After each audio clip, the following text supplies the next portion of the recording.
तो चलिए अगला जो है थर्ड एप्लीकेशन है, हमारा टॉपिक जो चल रहा है डायमेंशनल एनालिसिस, उसका थर्ड एप्लीकेशन है।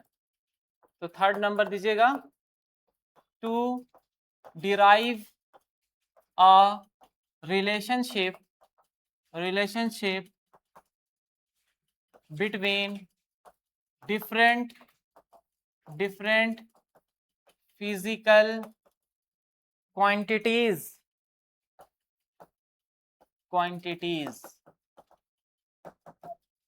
यानी थर्ड एप्लीकेशन फॉर्मूला डिराइव करने सिखाएगा। ठीक है, एक फॉर्मूला कैसे डिराइव होता है उसके बारे में बताएगा।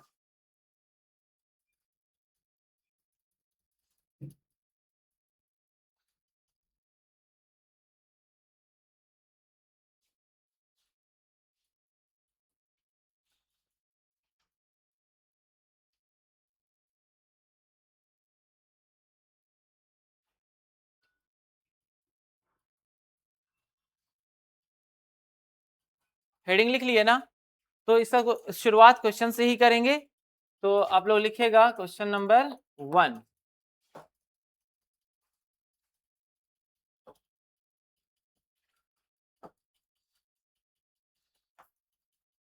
A centripetal force capital F acting on a body in circle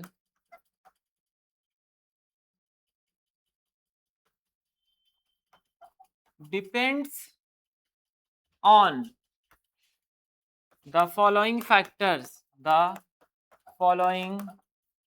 factors. तो पहला फैक्टर दिया हुआ है मास ऑफ द बॉडी, इसको स्मॉल m से रिप्रेजेंट कर रहे। सेकंड फैक्टर है वेलोसिटी ऑफ द बॉडी, इसको v से दिखाते हैं। और थर्ड है रेडियस ऑफ सर्कुलर पाथ, जिसको स्मॉल r से दिखाते हैं। कल भी बताए थे सेंट्रीपिटल फोर्स के बारे में, याद है ना? एक स्टोन को रस्सी से बांधते हैं और ऐसे जैसे घुमाते हैं ना, तो सेंटर की तरफ एक फोर्स लगता है, उस फोर्स को क्या बोलते हैं? Centripetal force. ठीक है, अब वो किस पे डिपेंड करता है? वो सारे फैक्टर्स यहाँ पर दिए हुए हैं।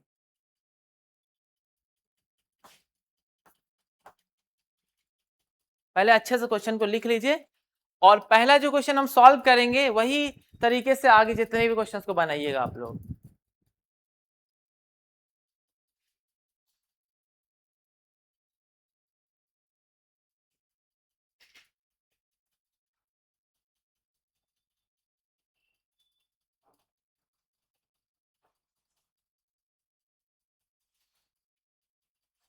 लिख लिए सब अच्छे से?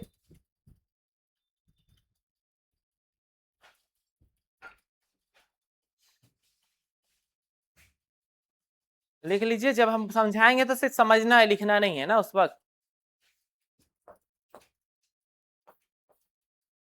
सबसे पहले ये बताइए हम लोग को, अच्छा लास्ट में ये भी लिख लीजिएगा क्या निकालना है।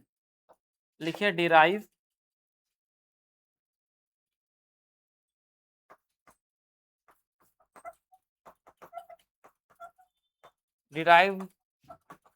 द फॉर्मूला ऑफ सेंट्रीपिटल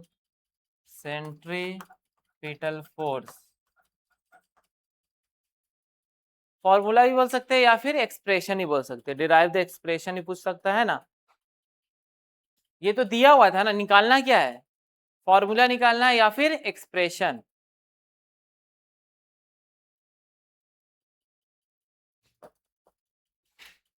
तो स्टार्ट करते हैं। सबसे पहले ये आपको देखना है क्या चीज का फॉर्मूला निकालना है? सेंट्रीपिटल फोर्स हो, मैग्नेटिक फोर्स हो, कुछ भी फोर्स है ना, उसको F से दिखा रहे। ठीक है, तो अकॉर्डिंग टू क्वेश्चन ATQ मतलब, हाँ क्या दिया हुआ? सेंट्रीपिटल जो फोर्स है वो किस पे डिपेंड करता है? मास पे। किस पे? यानी जो रस्सी से हम स्टोन को बांधे हुए जिसको घुमा रहे उसका मास। ठीक है, तो यानी मास पे डिपेंड करता है, और हमें नहीं मालूम है मास का पावर 1 है, मास का पावर 2 है, या डिवाइड हो रहा नहीं मालूम है ना। तो हम क्या करेंगे, बाय डिफॉल्ट अपने से उसका नाम क्या दे देंगे, पावर एक्स दे देंगे। क्या दे देंगे, एक्स वाई जेड भी पावर ले सकते हैं और ए बी सी भी ले सकते हैं, एक्स वाई जेड भी। और तो ये हुआ इक्वेशन नंबर, और ये चीज समझ में आया। फोर्स जो है किस पे डिपेंड कर रहा है, मास। ये जो साइन होता है ना, इसको बोलते हैं प्रोपोर्शनल। क्या बोलते हैं, यानी ये इस पे डिपेंड कर रहा है, यानी इसके बीच का रिलेशन बता रहे हैं। अब समझ में आया, ठीक है। उसके बाद जो फोर्स है किस पे डिपेंड कर रहा है, वेलोसिटी पे, यानी जिस रफ्तार से घुमा रहे हैं उस पे डिपेंड कर रहा है, उसके पावर वाई। क्वेश्चन नंबर, बोलिए समझ में आया कैसे ले रहे, ठीक है। थर्ड बताइए, फोर्स किस पे डिपेंड कर रहा, फोर्स किस पे डिपेंड कर रहा, रेडियस पे। रेडियस को क्या लिखेंगे, स्मॉल आर, उसके पावर जेड। और इक्वेशन समझ में आया, कोई दिक्कत इसमें, ठीक है। ऐसे ही लिखना है जितना भी एक्सप्रेशन निकालना होगा, ठीक है। अब देखिए क्या करेंगे, ऑन कंबाइनिंग अबव इक्वेशंस, तो बताइए मिला देंगे तो फोर्स किसके प्रोपोर्शनल, पहला क्या था आपका, मास था ना, m के पावर x, वेलोसिटी के पावर y, और r के पावर z। देख लीजिए, ठीक है ना, m के पावर x, वेलोसिटी के पावर y, r के पावर z। यहां तक समझ में आया। और जब भी हम लोग फॉर्मूला निकालेंगे तो प्रोपोर्शनल को चेंज हटाएंगे ना, और जब हम प्रोपोर्शनल को हटाते हैं यहाँ पर एक कांस्टेंट आता है स्मॉल के। क्या आता है कांस्टेंट, हाँ कुछ भी कांस्टेंट हो सकता है, लेकिन हम जनरली क्या मानते हैं, स्मॉल के। बाय डिफॉल्ट आता है, इक्वल टू लाए है ना, तो बाय डिफॉल्ट ये आता है m के पावर x, v के पावर y, r के पावर, ये इक्वेशन नंबर, मेन इक्वेशन यही निकालना है हमें। m पता है, v पता है, r पता है, लेकिन हमें कौन सा पावर नहीं पता, हमें क्या निकालना है, पावर, यानी डायमेंशंस निकालने हैं, ठीक है। यहां तक किसी को दिक्कत। अब बताइए फोर्स का वैसे डायमेंशन क्या होता है, mlt-2 पढ़ चुके हैं ना। अब ये बताइए जब कोई फॉर्मूला होता है तो दोनों का डायमेंशन सेम होना चाहिए ना, LHS का डायमेंशन, RHS का डायमेंशन सेम होना चाहिए। तो हम बोल सकते हैं dimension of LHS from equation A लिख देते हैं, from equation A. Dimension of LHS किसके बराबर होगा, डायमेंशन ऑफ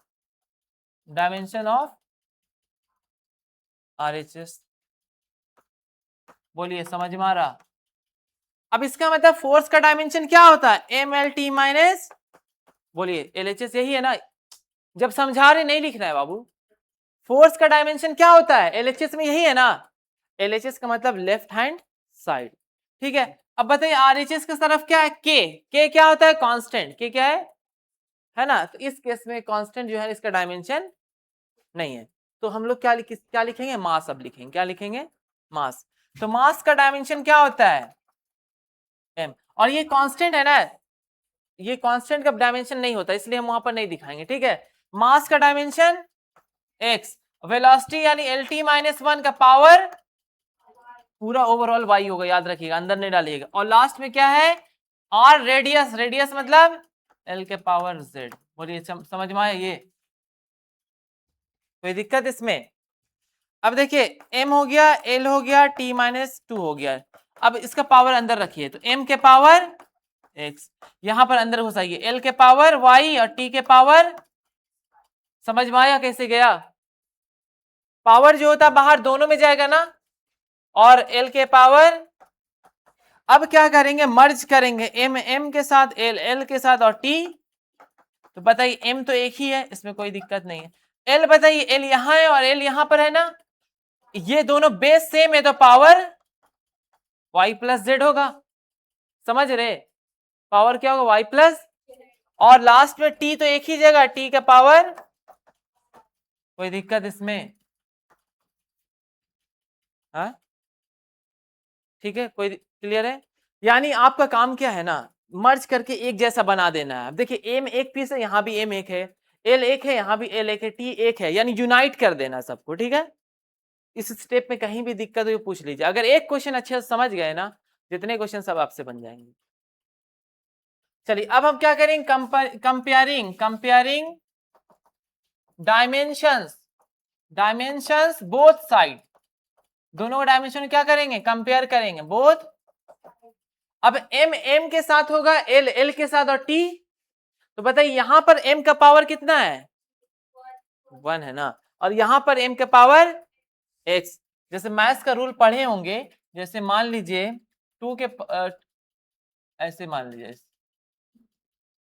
जैसे x के पावर 2 है, 2 के पावर 2 है, ऐसे लिखा हुआ मान लीजिए, तो मैथ्स का रूल 8 क्लास का मैथ्स क्या कहता है, तो 2 का पावर क्या हो जाएगा, मतलब 2 बराबर हो गया पावर, ठीक है। या फिर ऐसे निकाल सकते हैं, 1 से 2 के पावर x है, 2 के पावर 2 है, बेस सेम है, बेस सेम है, तो कैसे निकालेंगे ये वाला क्वेश्चन, बेस सेम है तो x इक्वल टू, ये सिंपल मैथ्स है ना, 8 क्लास का मैथ्स है, यानी बेस सेम होता है इक्वल टू की तरफ, तो क्या करते हैं पावर भी इक्वल, समझ में आया? तो यहां पर देखिए, यहां पर बेस सेम था तो पावर भी इक्वल होगा, तो इसका मतलब क्या हो जाएगा, power x equal to 1। Clear है? अब दूसरा देखिए, l के पावर 1 है और इसमें l के पावर, हाँ, तो y plus z equal to, और थर्ड में क्या है, minus y equal to minus, समझ में आया कैसे लिखे, बोलिए। यहां से ये दोनों माइनस कैंसिल, तो y कितना आया, 2 आया, और x तो 1 निकल चुका है तो z निकल जाएगा, y plus z equal to 1 था, तो ये 2 होता है, y निकाल चुके हैं ना, तो z इक्वल टू क्या हो जाएगा, 1 माइनस 2, तो z इक्वल टू माइनस, बोलिए कोई दिक्कत इसमें, समझ में आया एक्स वाई जेड कैसे निकाले? तो सेम कॉन्सेप्ट लगाएंगे हर एक क्वेश्चन में, ठीक है? कहीं पूछना है? ये सॉल्व किए, समझ में आ रहा कैसे? y के वैल्यू कहाँ रख दिए, ये इक्वेशन में, ये दो वेरिएबल हो गया ना, तो एक का पता करेंगे तब ना सेकंड वाले का निकलेगा। अब लास्ट में क्या करेंगे, पुटिंग द वैल्यूज ऑफ, किसका values, x y and z, कौन सा equation, main equation, equation number A, दिख रहा है equation number A, main formula क्या था, यही ना था, तो बताइए फोर्स इक्वल टू क्या हो जाएगा, के एम के पावर एक्स था तो 1, वाई, फिर उसके बाद v के पावर y मतलब 2, और r लास्ट में क्या है, उसके पावर, बताइए माइनस 1 है, नीचे चला जाएगा ना, तो मतलब f equal to k m v square by r, समझ में आया? और एक्सपेरिमेंट जब करते हैं तो k का वैल्यू कितना आता है, 1, क्या आता है, और स्टार्टिंग में पहला एप्लीकेशन में ये फॉर्मूला यूज किया था ना हम लोग, चेक द करेक्टनेस था ना, m v square by r, तो ये फॉर्मूला डिराइव हुआ ना, कोई दिक्कत इसमें? तो डायमेंशन के हेल्प से हम लोग क्या निकाल लिए, एक नया फॉर्मूला निकाल लिए। सिर्फ क्या चीज पता होना चाहिए, वो जो फोर्स है वो किस पे डिपेंड कर रहा, मास पे, वेलोसिटी और रेडियस पे, समझ में आया? पूरा स्टेप बाय स्टेप अच्छे से बनाइए। हाँ, अच्छा,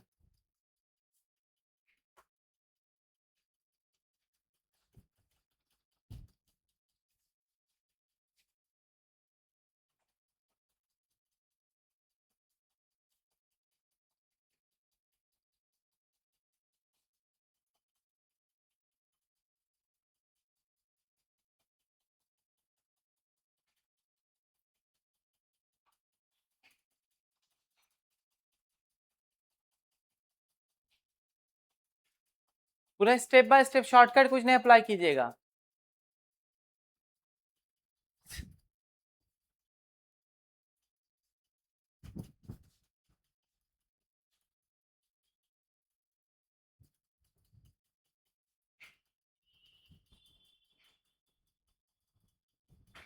शॉर्टकट अप्लाई कर रहे हैं, हाँ, मार खाइएगा, टेस्ट फिर पेपर चेक होगा ना, फिर देखा जाएगा, शॉर्टकट जहां रहा तो 0 मार्क्स,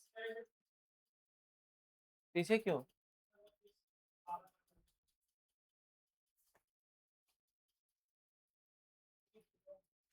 और जैसे हमें एक्स वाई जेड लिए है ना, आप लोग ए बी सी भी ले सकते हैं, स्मॉल ए स्मॉल बी स्मॉल सी।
अगला क्वेश्चन आपको दे वर्क करने के लिए, इजी देंगे, फिर थर्ड हम थोड़ा मुश्किल वाला क्वेश्चन बताएंगे, ठीक है।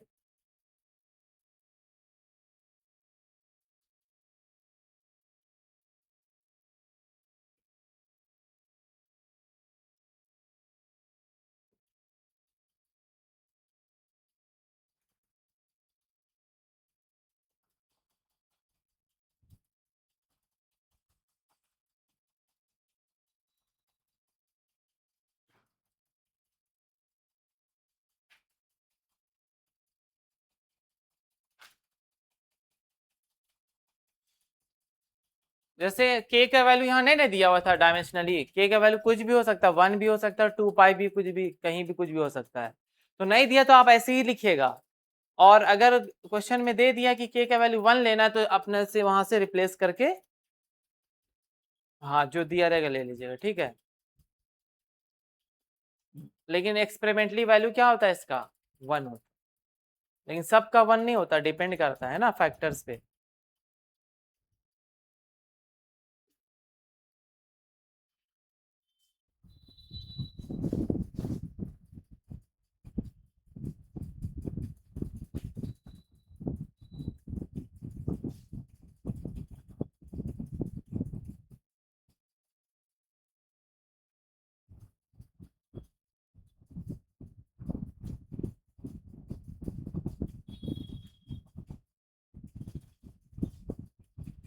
बना लिए सब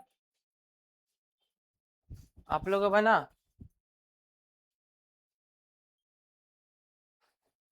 मार्जिन खींच दीजिए, सेपरेट कर दीजिए।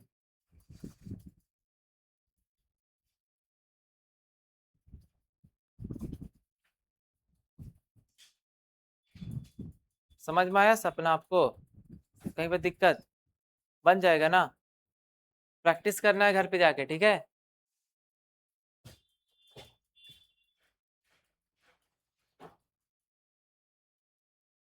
थोड़ा जल्दी लिखिएगा।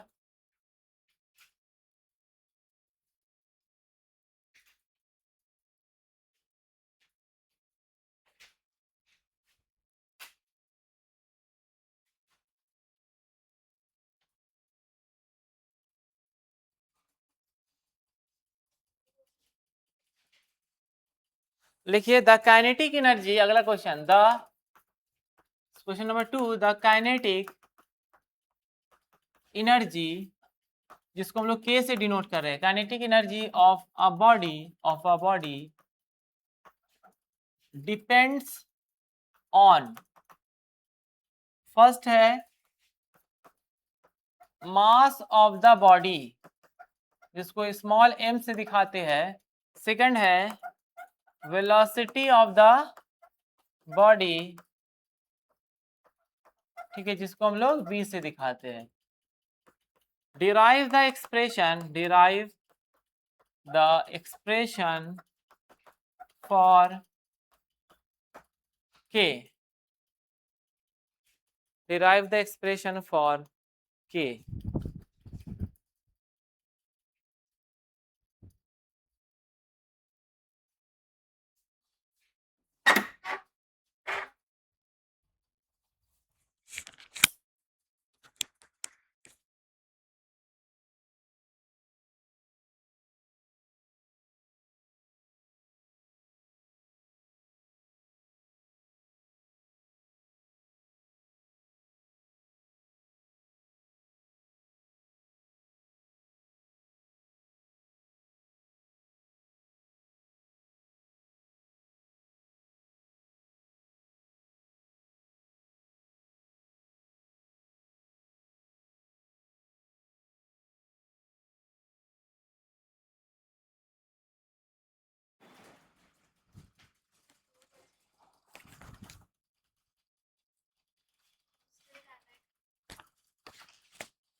बना दे,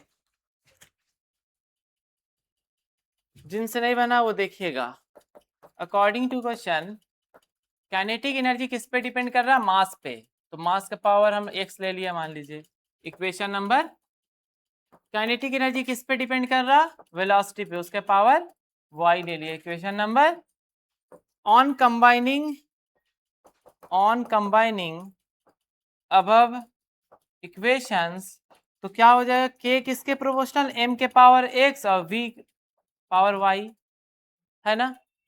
और जब भी प्रोपोर्शनल हटाते तो k कांस्टेंट आ गया, स्मॉल k कांस्टेंट आ गया, mx और v के पावर y। ये है मेन इक्वेशन, यही तो निकालना है, ये ऐसे ही करना है स्टेप बाय स्टेप। ठीक है, अब क्या वो लिखेंगे बताइए तो? फ्रॉम इक्वेशन ए हम बोल सकते हैं डायमेंशन ऑफ LHS किसके बराबर होगा? डायमेंशन ऑफ RHS होगा ना। अब बताइए LHS में क्या है? काइनेटिक एनर्जी या एनर्जी का डायमेंशन क्या होता है? हाँ, ml2t माइनस। अब बताइए इधर RHS क्या है? k तो कांस्टेंट है, इसका डायमेंशन नहीं होगा। मास का डायमेंशन, उसके पावर, और वेलोसिटी का डायमेंशन, उसके पावर, बन जाएगा ना।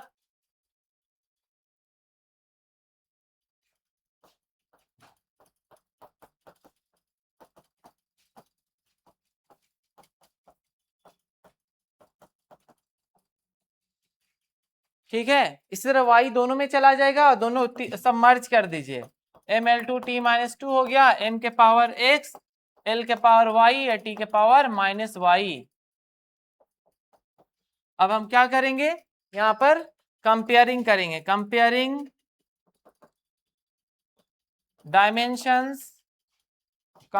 Dimensions both sides. तो LHS इक्वल टू RHS और डायमेंशन ही बराबर होगा। तो m का डायमेंशन m के साथ चेक करेंगे तो x इक्वल टू 1, l का देखिए l का पावर 2 है, l के पावर y इक्वल टू 2, और यहाँ पर -2 है और यहाँ पर -y, माइनस माइनस कैंसिल, तो y इक्वल टू, वैसे 2 तो निकल चुका है, उससे भी 2 ही निकलेगा। हमें सिर्फ x और y चाहिए ना, और इसका वैल्यू पुट कर दीजिए इक्वेशन ए में। Putting the values of x, y and z in equation A. तो काइनेटिक एनर्जी स्मॉल के m के पावर 1 और v के पावर 2। आपको याद होगा काइनेटिक एनर्जी का एक फॉर्मूला होता था 12mv², है ना, वैसे ही आया है ना। और k क्या होता है? एक्सपेरिमेंटली k का वैल्यू हाफ होता है 1/2।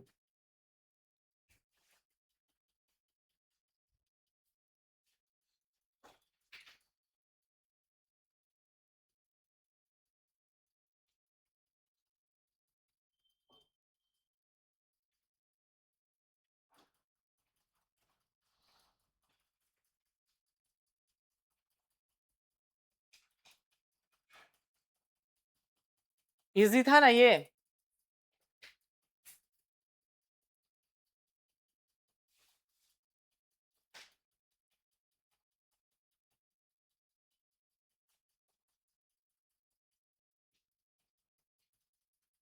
आप बना लिए?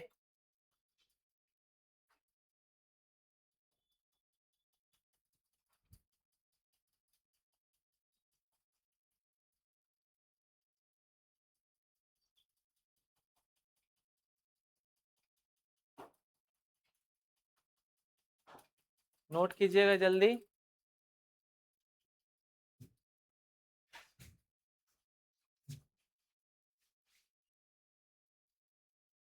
समझ में आया ना?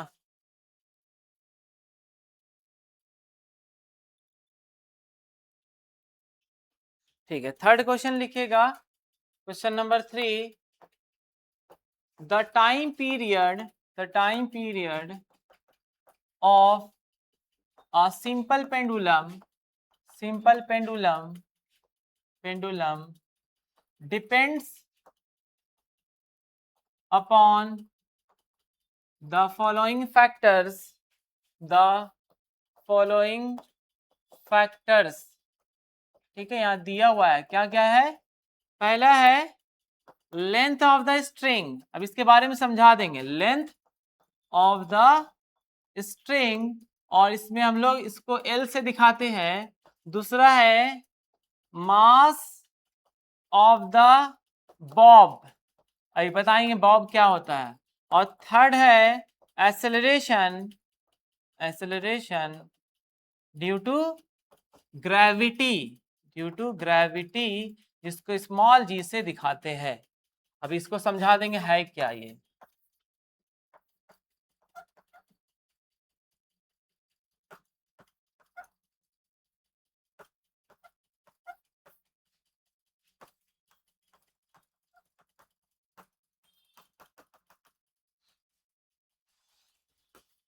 Derive expression, expression for time period capital T.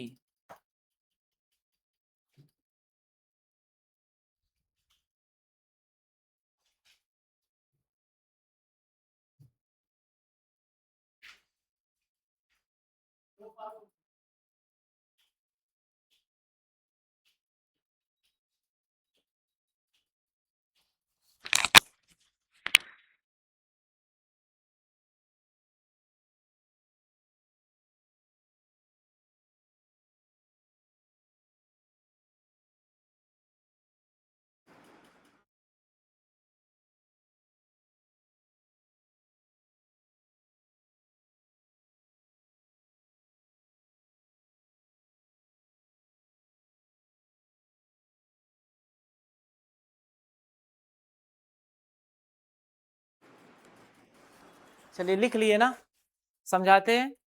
देखिएगा, पेंडुलम समझते हैं, देखे भी होंगे ना। एक रस्सी होता है, इसमें एक छोटा सा बॉल को बांध देते हैं हम लोग, उसी को बॉब बोलते हैं, छोटा सा। और उसको हम लटका दिए, ठीक है, ये फिक्स सपोर्ट होता है। जैसे ये दीवार के ये है ना फ्लोर, वैसे ही सपोर्ट है, ये बांध दिए, ठीक है। अब ये ऐसे से घूमेगा, तो जब ये ऐसे घूमता है तो ये जैसे मान लीजिए ऐसे जाएगा, इसको फोर्स दीजिएगा, फोर्स लगाइएगा, तो ये इधर जाएगा ना। जाने के बाद एक एक पोजीशन तक यहाँ पहुंचेगा वो, फिर क्या होगा, वापस आएगा, फिर वापस तो कैसे आएगा, रुकेगा नहीं, फिर आगे बढ़ेगा, और फिर कहीं आके यहाँ पर वहां पहुंचेगा।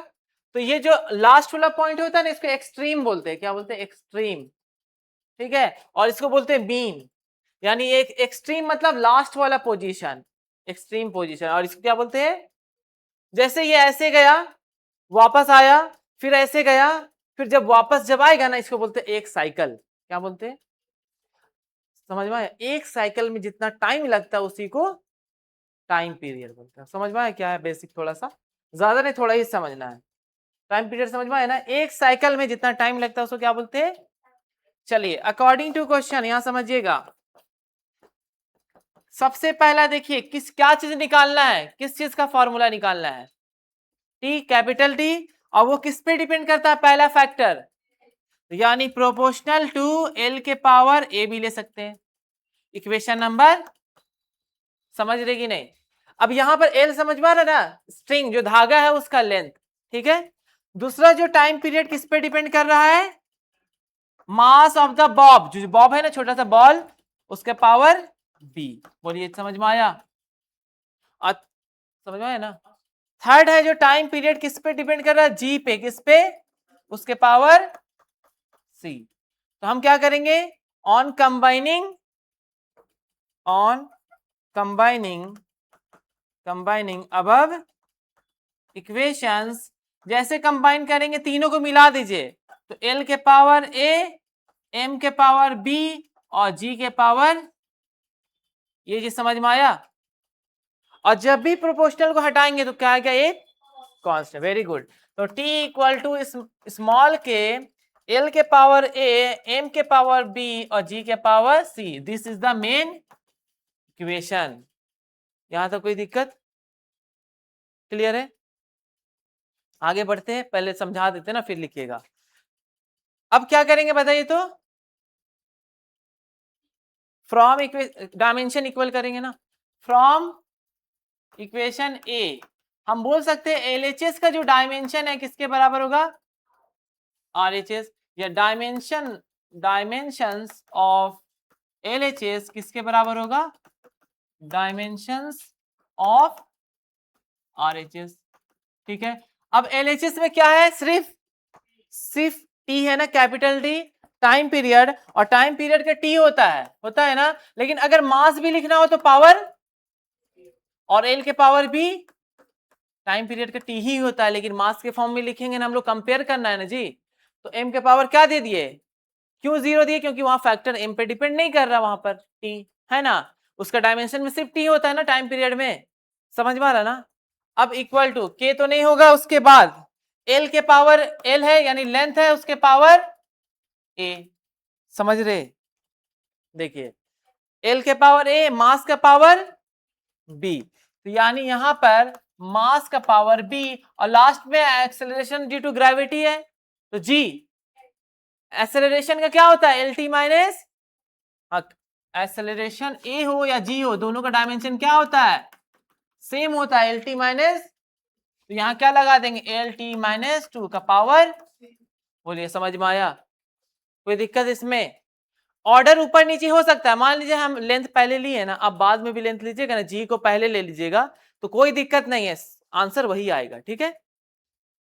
अब मिलाइए, तो m के पावर 0, l के पावर 0, t, और यहां पर l के पावर a, और अंदर में m के पावर b, और l के पावर c, और t के पावर, बोलिए कैसे वो समझ में आया, c दोनों में जाएगा। अब देखिए m के पावर 0, l के पावर 0, t मिलाएंगे ना, देखिए m के पावर b, पहले m ना लिखते हैं, पहले लिख दिए है ना, और l जो दो जगह है, a यहाँ c है तो a प्लस, दोनों प्लस प्लस था ना, ठीक है, और t के पावर, बोलिए ये चीज समझ में आया, कोई दिक्कत इसमें। अब हम क्या करेंगे बताइए तो, हाँ कंपेयरिंग करेंगे, कंपेयरिंग डायमेंशंस बोथ साइड्स, ठीक है, तो m m के साथ, l l के साथ, और t बताइए m का पावर 0 है, b है यहाँ पर, तो b इक्वल टू, कोई दिक्कत, दूसरा l 0 है, और यहाँ a प्लस c, यानी a इक्वल टू माइनस, यही होगा ना, अभी नहीं निकाले हम, क्योंकि यहाँ पर एक का वैल्यू चाहिए तब ना निकलेगा। थर्ड में आइए, t के पावर 1 है, और यहाँ पर माइनस, तो बताइए c के पावर -1/2, ये समझ में आया। अब ये वैल्यू कहाँ पुट कर देंगे, हाँ तो माइनस पहले से था, देखिए ध्यान रखिएगा हमेशा ये गलती होता है, माइनस पहले से था, समझ में आ रहा माइनस क्यों आया, इसको इधर शिफ्ट किए थे ना, तो माइनस पहले से था, सी में भी -1/2, माइनस माइनस प्लस, कोई दिक्कत, सब आ गया ना। अब क्या करेंगे, putting the value of A B and C in equation, यहां लिखेंगे putting the values of A B and C in equation, बताइए क्या था expression, t equal to small k, l के पावर था a, l के पावर a था, और m के पावर b था, g के पावर, तो बताइए l के पावर a कितना लिखेंगे, वेरी गुड 1/, और m के पावर और g के पावर -1/2, तो -1/2 लिख दिए, किसी के पावर 0 तो वैल्यू 1 हो जाता है, तो क्या बचा, k l के पावर 1/2, ये माइनस में हो नीचे जाएगा तो, बोलिए समझ में आए कैसे किए, माइनस था नीचे ले गए प्लस। अच्छा एक बात बताइए, ये जो k होता है, ये जो रूट 1/2 मतलब रूट होता है ना, और g भी क्या हो जाएगा रूट में, दोनों को मिला सकते हैं, स्मॉल के √l/g, इसी का ना हम चेक मतलब किए थे करेक्टनेस, आया ना फॉर्मूला, कोई दिक्कत, क्लियर है, बनाइए अच्छा से, शॉर्टकट नहीं आराम से।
बन गया, लास्ट है।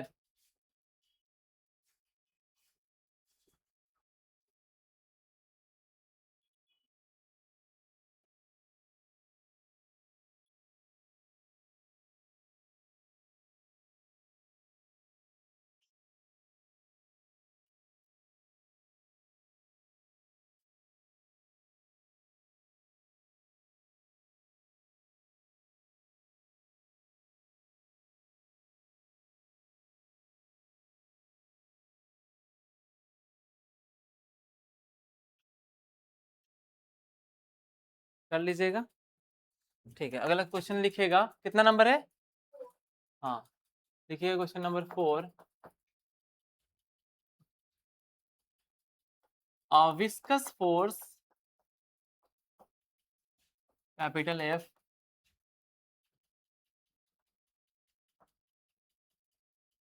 acting on a body by fluid depends on number A में दिया हुआ है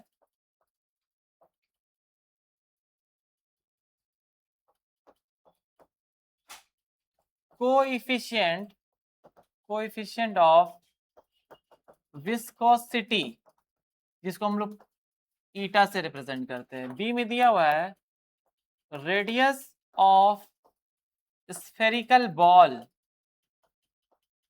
और सी में दिया हुआ है वेलोसिटी ऑफ स्फेरिकल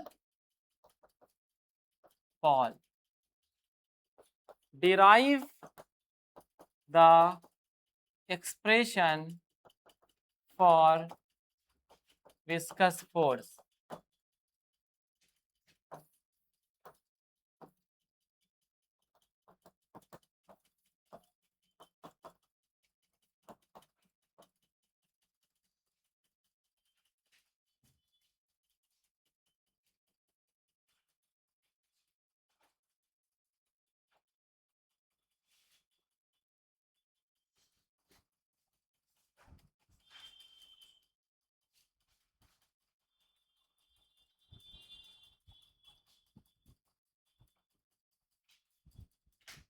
बनाइए स्टेप बाय स्टेप।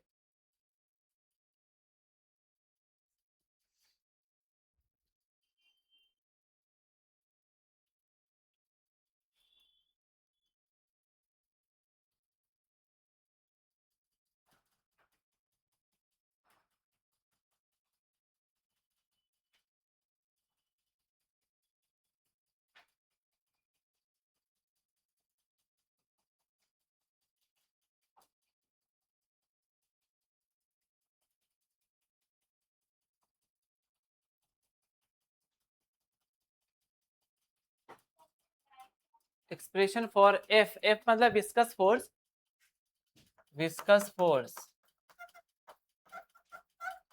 एफ से दिखाया है ना स्टार्टिंग में ही।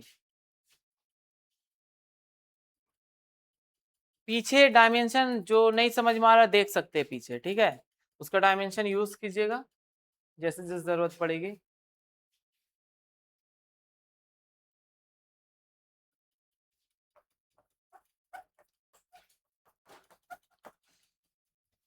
स्टेप बाय स्टेप चलिए, जो जो दिया हुआ है ना, एक्स वाई जेड ही मान सकते, ए बी सी ही मान सकते हैं।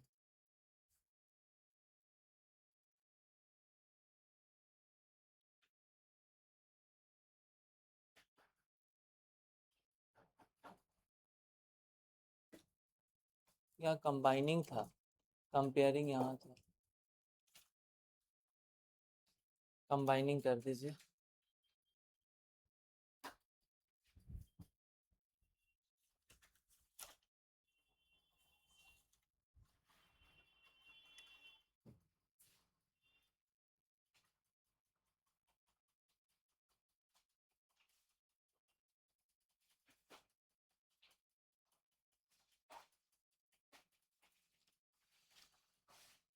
बनाइए जी, आप लोग बना रहे ना, कुछ नहीं करना, जिसका निकालना उसका रिलेशन सबके साथ निकालिए, निकालिए। जैसे फोर्स सबसे पहले विस्कोसिटी पे डिपेंड कर रहा है तो ईटा बना दीजिए, उसका पावर, फोर्स डिपेंड कर रहा है रेडियस पे, आर के पावर बी, फोर्स डिपेंड कर रहा है वेलोसिटी पे, power c. Equation 1, equation 2 and equation 3, एकदम सिंपल स्टेप है। और तीनों को कंबाइन कर दीजिए ऑन कंबाइनिंग अबव इक्वेशन।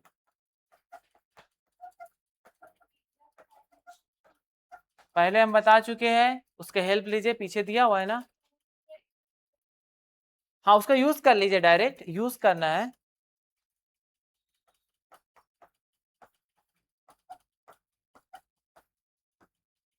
जो बना रहे अपने से बनाइएगा, जिसको नहीं समझ में आ रहा यहाँ तक पहुंचा दीजिए, ठीक है ना, जो हर एक स्टेप में ये फॉलो हो रहा है। फोर्स डायरेक्टली प्रोपोर्शनल, जैसे ये दिखा हुआ प्रोपोर्शनल को हटा दीजिए और वहां पर के कांस्टेंट ला दीजिए, ईटा का पावर ए, आर के पावर बी और वेलोसिटी के पावर सी। यहां से बनाना शुरू कीजिए।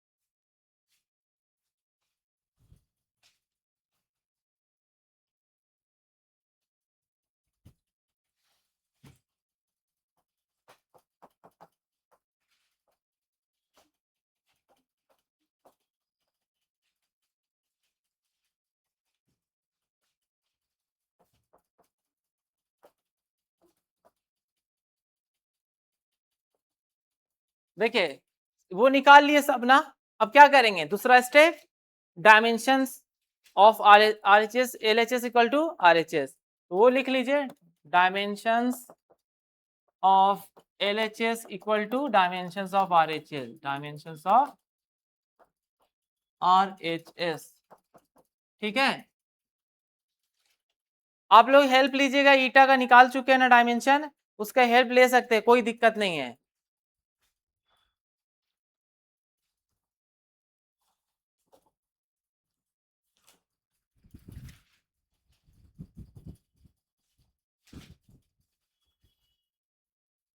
करवाए थे ना जी सेकंड एप्लीकेशन में।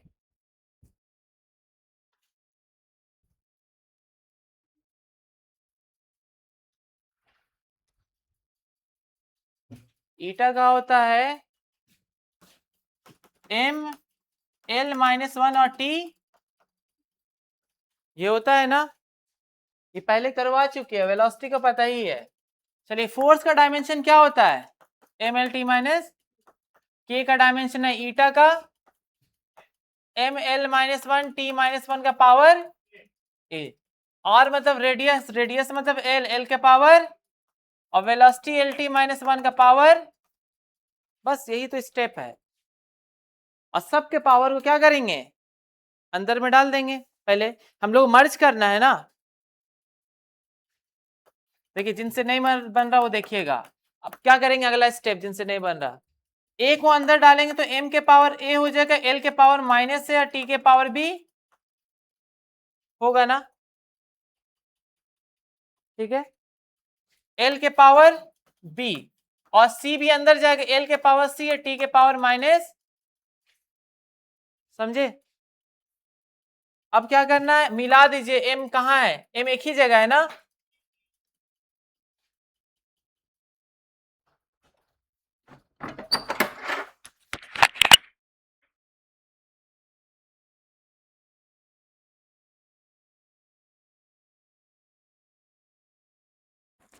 इसको दबा देंगे ना तो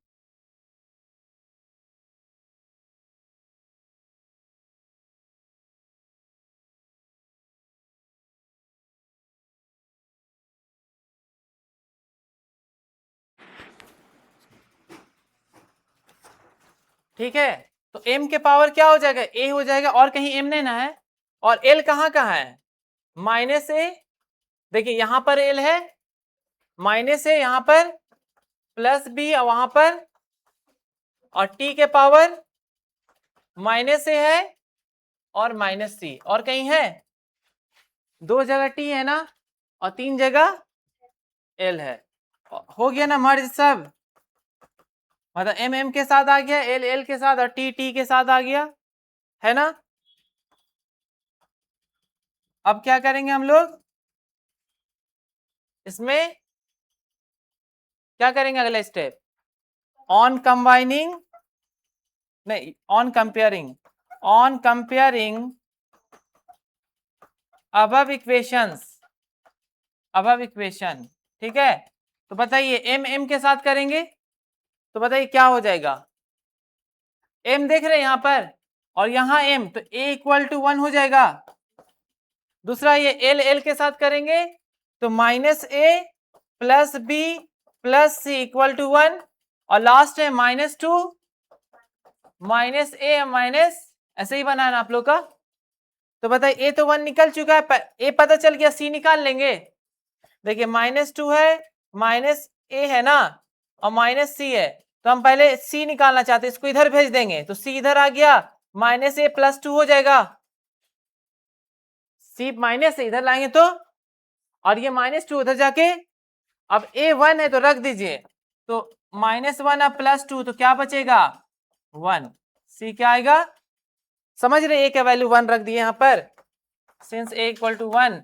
अब देखिए यहां आपको ए भी पता चल गया और सी भी, बी निकल जाएगा, तो -1 प्लस बी और प्लस सी कितना निकला है? 1, ठीक है। तो 1 से 1 कैंसल, तो बी इक्वल टू 1, कितना आया बी? सब 1 आ गया ना, और इसको पुट कर देंगे, putting the value of A B C in equation A, समझे।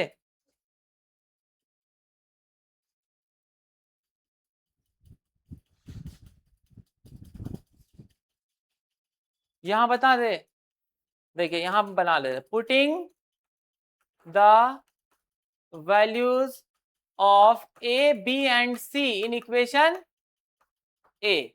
तो हम लोग फोर्स का फॉर्मूला था के ईटा आर वी, और यहां था ए था, बी था, सी था, ठीक है। तो बताइए ईटा का वैल्यू ए कितना है? 1, आर भी कितना है? 1, और वी भी कितना है? तो फोर्स का फॉर्मूला क्या आया? के ईटा आर वी, यही था ना 6 पाई ईटा आर वी। तो के की जगह क्या है? कांस्टेंट वैल्यू 6 पाई है। क्यों काटे जी? अजीब लग रहा था। अच्छा ठीक है, हाँ फ्रेश बना लीजिएगा, अब कंफ्यूजन है तो।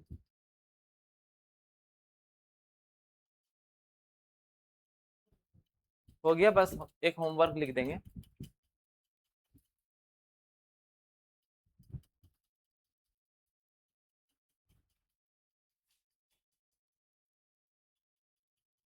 एक लास्ट होमवर्क लिख देंगे, बनाएंगे नहीं, घर पे बनाइएगा आप लोग, ठीक है।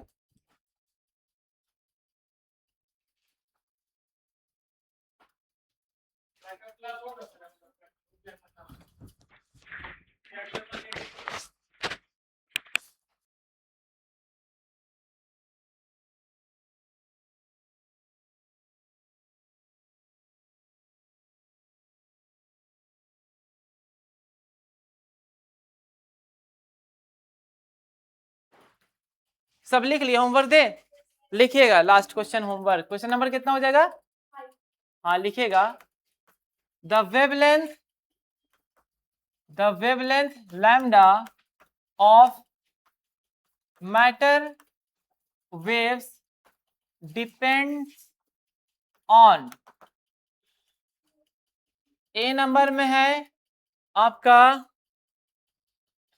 प्लैंक्स कांस्टेंट, प्लैंक्स कांस्टेंट, दूसरा में है बी नंबर है मास है, प्लैंक्स कांस्टेंट को हम लोग h से दिखाते हैं, ठीक है, मास को स्मॉल m से, और c है आपका स्पीड, जिसको हम लोग v से दिखाते हैं। और क्या निकालना है? Derive the expression for wavelength, wavelength यानी लैम्डा,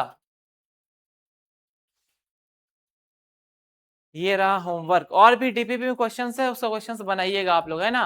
तो दूसरा एप्लीकेशन यहाँ पर आपका समाप्त होता है। ठीक है, थैंक यू।